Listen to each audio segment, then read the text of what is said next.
Well, now to an incredible story of survival in Kentucky. A 7-year-old girl walked away from a plane crash that killed her entire family. It's a story we first told you about yesterday morning, but now we are learning more. The NTSB will be on scene today trying to figure out how the plane went down.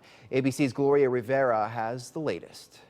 It all started with a knock at Larry Wilkins' front door. Opened the door and there's a little girl about 7 years old, bloody, and she told me that her parents were dead and that she'd been in a plane crash. The disoriented 7-year-old, the sole survivor of a crash that killed her entire family. 7-year-old has just come out of the woods alone, scratched up, advising she was involved in a plane crash. The FAA confirms that late Friday evening, air traffic control just outside Memphis lost contact with a plane traveling from Key West to Illinois. The pilot had sent a distress call reporting one of the plane's engines had failed. Minutes later, the Piper PA-34 Seneca crashed into a remote wooded area near Cuttawa, Kentucky. Losing an engine in a heavily loaded airplane, that's a very, very tough situation for any pilot. The 7-year-old somehow escaped the wreckage and walked 3/4 of a mile barefoot through the dense woods to a nearby home. I'm going to need EMS down here. This little girl, she's getting cut all over her. You know, this is what we call the fight or flight response, that adrenaline, that stress hormone. Investigators say by the time first responders found the crash site, the girl's father, Marty Gutzler, mom Kim, sister Piper,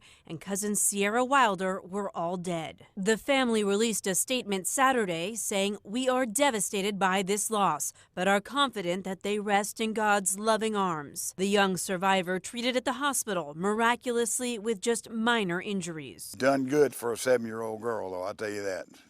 Extremely good. Gloria Rivera, ABC News, New York.